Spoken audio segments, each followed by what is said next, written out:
Well, I'm Alan Dale, and I can tell you that the last 3 days have been incredibly impressive for me.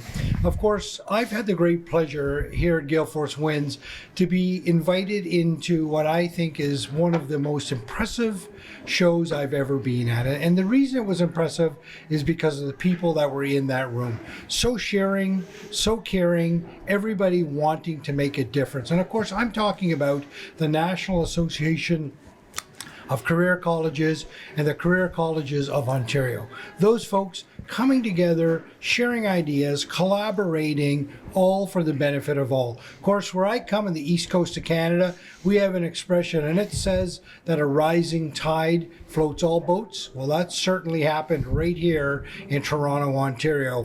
That tide came up and all the boats started to rise, and it was a big part of these two folks here. And of course, I'm talking about the drivers of the conference, the people that were in the background making it all work. You know, sometimes you look at a duck on the surface of the water and it looks pretty calm, but those legs are kicking underneath, and here are the legs. So why don't you introduce yourself? Hello, I'm Kate. I am the new Executive Director of Career Colleges Ontario, and I've just moved into this role, but it has been a great start to really start my tenure at a sold-out conference. And how about yourself, sir? Michael Sangster, CEO of the National Association of Career Colleges. Really excited to be here and everything that we've had going on the last couple of days. It wasn't just the fast feet under the water of a duck. There was a lot of dance moves last night, too. We know you went to bed early because we worked you hard yesterday, didn't you?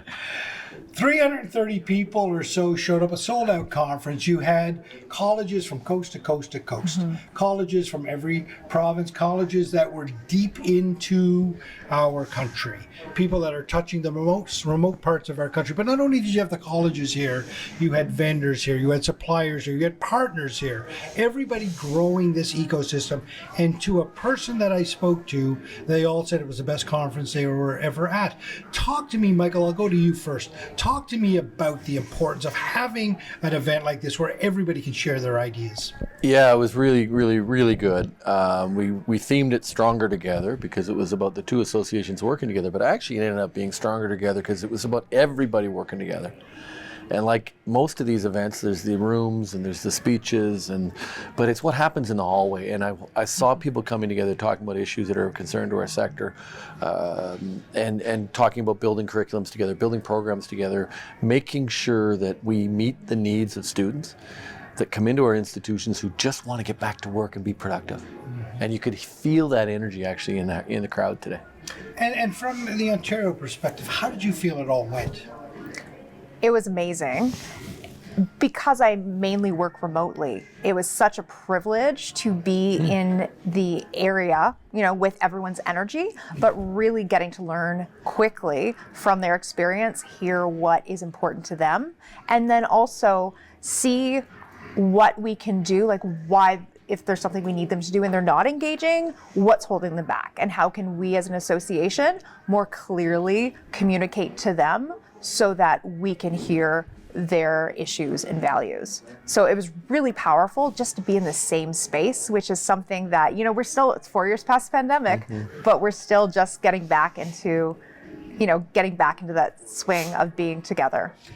Such an innovative group of people that are so willing to adapt to the needs of the communities, the provinces, and the country that they exist within.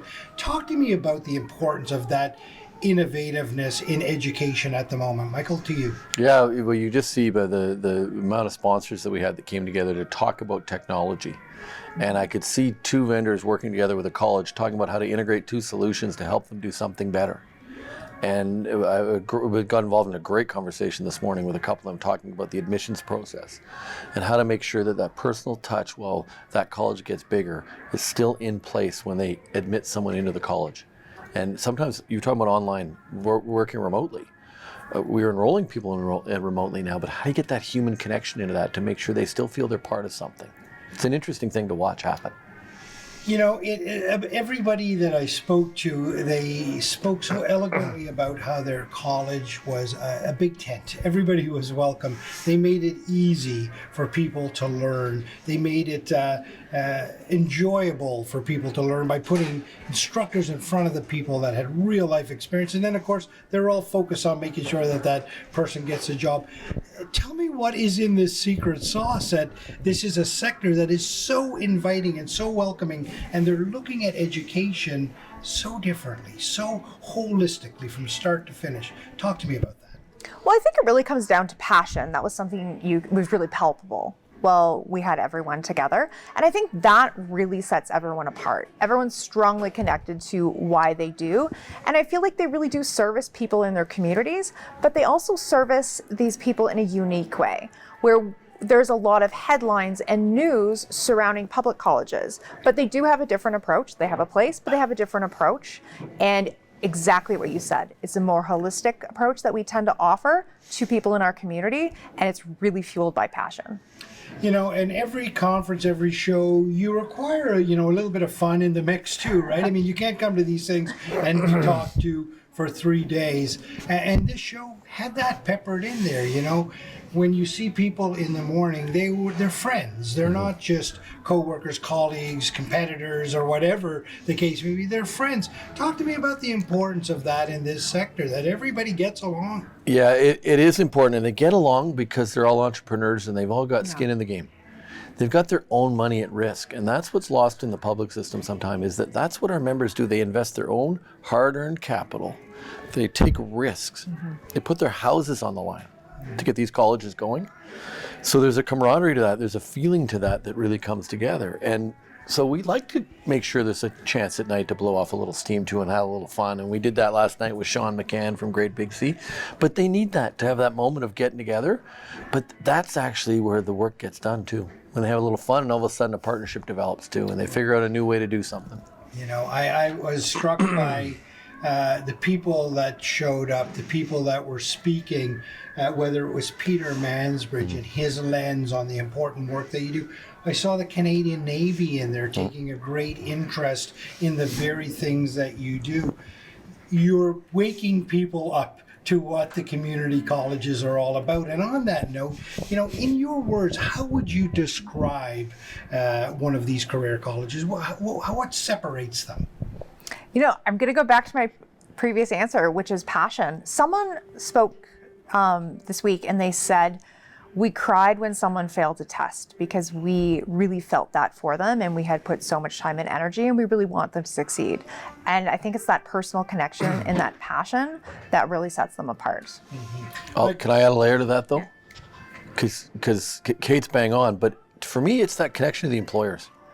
There's an employer at the far end of that college that's at the far end of graduation that's been with the student as an instructor maybe, but there's a job waiting, and they know there's a job waiting when they take that course because we have to work that way under our regulatory system. And it's important. I'm excited to work with Kate because Kate was an instructor in a career college, so she's going to bring that lens and that passion to this job, which is, if you just have to talk to one of our instructors, as she says, the passion, it just comes through. They care. So for Ontario, what's over the horizon? What are you excited about in the next year, 2, 3 years? Well, I serve at the pleasure of the board, so I'm looking forward to having this discussion with them. But I mean, really it comes down to government relations and public relations. It's going to be a really busy year in government relations because there's a possibility of 2 elections. So that really changes the outcomes and maybe how you might frame things. And then of course we have great public relations that we're starting to build. I'm new in this role, but really showcasing all the positive things that our sector does. And I think something Michael really highlighted was stronger together. And he urged the colleges, adopt another college and share their content as well, because we really want to amplify our voices. And 2024 has been quite a year, and I think it's really motivated and brought people together and united them on one issue. And Michael, at a national level, what's on the horizon for you? What are you most excited about? I started with you here Wednesday afternoon talking, and it's about being a cheerleader. The opportunity to keep being a cheerleader for this sector that does so much good. And every meeting, every day, every call that I can do to help knock down the misconceptions about our sector, that gets me excited, because I go to a graduation ceremony. And Kate got to go to one last week. We were talking about, it's inspiring to see those people. To see a 45-year-old single mother graduate with her 2 children in the room, headed towards having a career, not a job. You know, I'm a little more jaded than I used to be, but it breaks you up, and you just want to be part of it. You want to be more of it. These colleges do unbelievable things, and people don't get a chance to see it. So before we leave, I want to thank you and Jerry and your team, because you've gone passionately around our country telling our stories for the last couple of months here. I don't think we've had you in every province, but man, we've had you all over Canada, and you've done an amazing job of, I think, capturing that energy that Kate talks about, that spirit. Well, it was a pleasure. It was an honor to be brought into some of those journeys, emotional stuff. I often mention that you're transforming lives, and you are. There's little doubt about that. You're making this country stronger every single day that you go to work. You may not realize that through the churn of it all, but you really are. You're impacting so many people in what you do, so thank you for that.